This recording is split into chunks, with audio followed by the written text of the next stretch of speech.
Warlock, Dungeons and Dragons.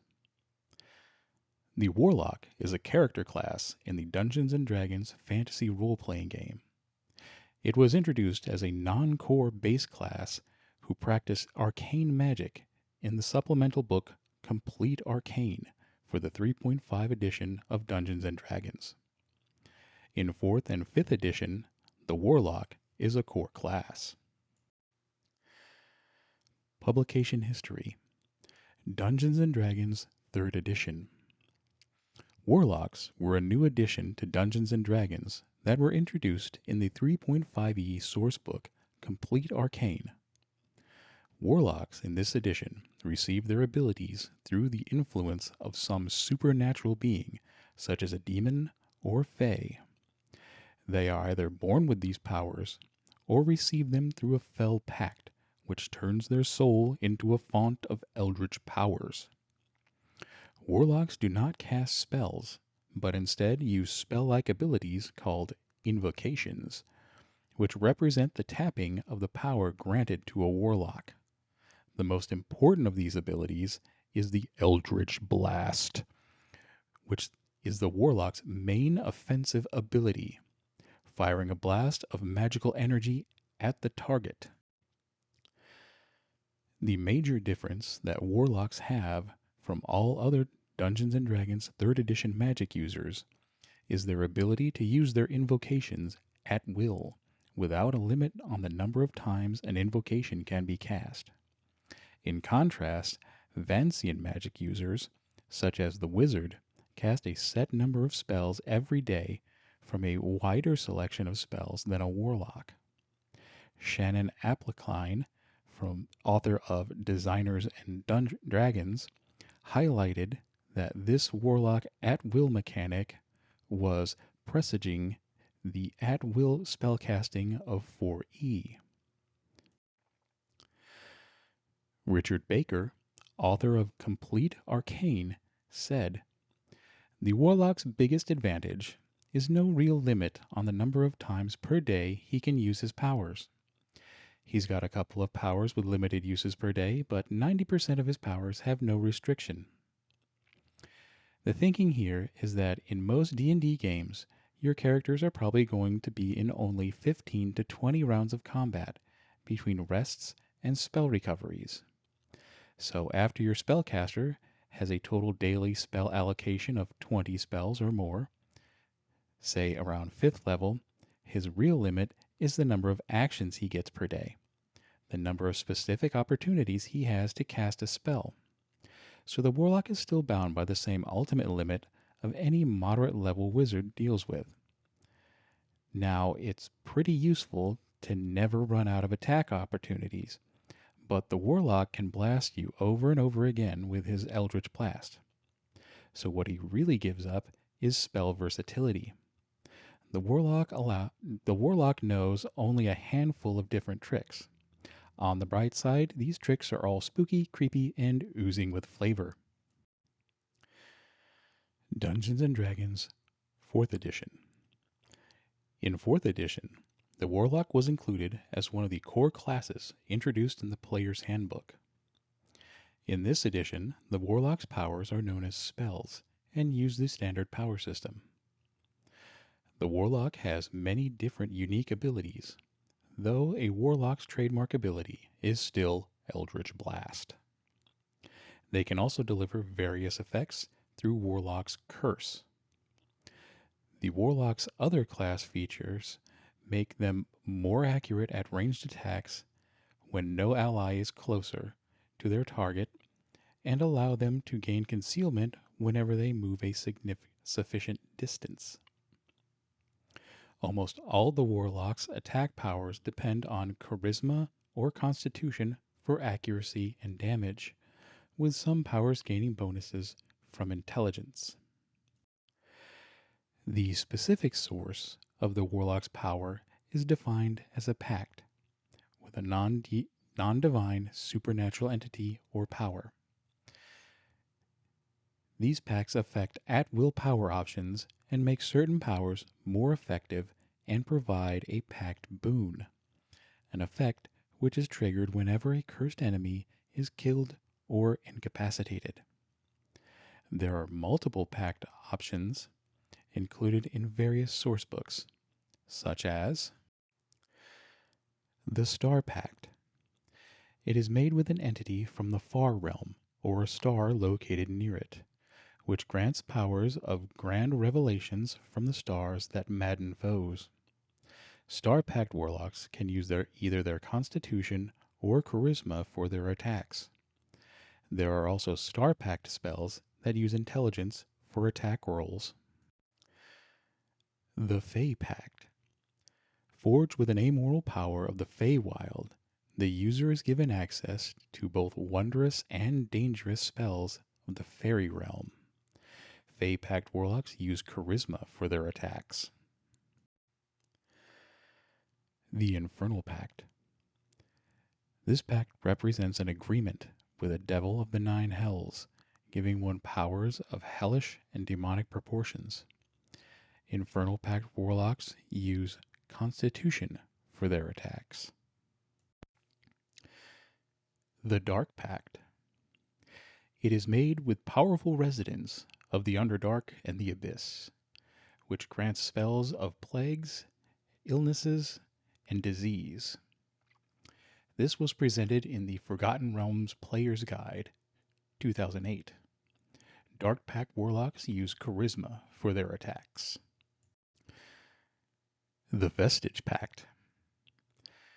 The pact, presented in the Arcane Power Supplement, represents an agreement with vestiges, arcane echoes of once great individuals and powers, allowing the warlock to act as a spirit medium through which entities manifest their powers. The Sorcerer King Pact. This pact was included in the Dark Sun campaign setting. It is made with a Sorcerer King of Athos, giving access to abilities that destroy and defile. Warlocks with the Sorcerer King Pact can use either Constitution or Charisma for their attacks. The Gloom Pact. It is made with creatures of the Shadowfell, which give the ability to connect with the shadows and use them to bind foes to them. The Elemental Pact. It allows warlocks to draw their power from ancient primordials in the elemental chaos, which in turn gives them chaotic elemental powers. Tieflings and gnomes have racial bonuses to both intelligence and charisma, two key warlock attributes. In 4th edition, a warlock's role is Striker, meaning they are designed to deal heavy damage while avoiding retaliation. Warlocks also have many exotic powers that have bonus effects, such as Eye Bite, which makes the warlock invisible for 1 turn if it hits. Many of the warlock's powers allow them to move as part of an attack or to move in an unusual manner, such as flight or teleportation. Dungeons & Dragons Essentials. The Essentials rulebook, Heroes of the Forgotten Kingdoms, presented an alternate version of the warlock known as the Hexblade. It was a new take on the magic-powered warrior from Complete Warrior. The later rulebook, Player's Option, Heroes of the Shadow, introduced another warlock variant, the Binder. Both of these variants were adaptations of classes introduced in the 3.5 edition of the game. Dungeons & Dragons 5th edition. The Warlock was included as a character class in the 5th edition Player's Handbook. It is a magic-using class with a combination of spells and eldritch invocations granted by the Warlock's patron and the type of pact the Warlock makes with the patron. The Warlock uses Charisma as its spellcasting ability. It is structured so that its spell slots and spells known are limited, but the slots renew after every short rest, unlike most other magic-using classes which require a long rest. and all spells are always cast at the highest slot level to which the Warlock has access. These spells are supplemented with invocations that provide additional abilities. Xanathar's Guide to Everything added 14 new invocation options, which with a focus on higher level play and building off other class features. Tasha's Cauldron of Everything also added 8 new Eldritch invocations along with a new Pact boon described below. The Archfey. Warlocks with a patron of the Archfey make pacts with powerful lords of Faerie, wild incarnations of the forces of nature, to gain their power. The Fiend. Those with the Fiend patron make deals and bargains with infernal powers such as demon lords and princes of hell for magic. The Great Old One, or Goo. Those with the Great Old One patron draw their magical power from the Far Realm. Strange, dark gods of entropy, such as Tharizdun, or even eldritch alien beings, and are often on the verge of insanity. The Undying. Drawing their powers from pacts with powerful immortals like Yuz the Dread or the Lich Queen Vol. The Celestial. A pact is forged with a being connected to the upper planes, such as a unicorn or a solar. The Hexblade. The patron is a mysterious force from the Shadowfell, possibly the Raven Queen, that creates sentient magic weapons. The Fathomless. A pact with entities of the deep sea. The Genie. A pact with a powerful elemental genie. The Undead, or the We're Sorry About the Undying Pact, Here's Something Better. A pact forged with an undead creature, such as the ancient vampire Strahd von Zarovich. 3 options for its type of pact are presented in the player's handbook. Pact of the Chain allows the Warlock to summon a familiar that exceeds the normal boundaries of the Find Familiar spell. Pact of the Tome grants the Warlock a Book of Shadows containing additional spells, rituals, and cantrips from any class. Pact of the Blade allows the Warlock to conjure a magical weapon for combat.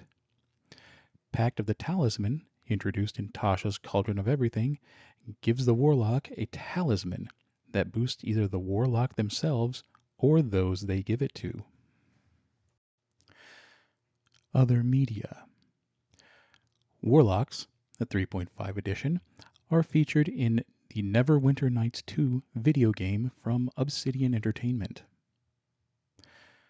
The Warlock class is offered in the MMO computer game Dungeons & Dragons Online. The Warlock class is in the D&D MMO Neverwinter, based on the 4th edition. Reception.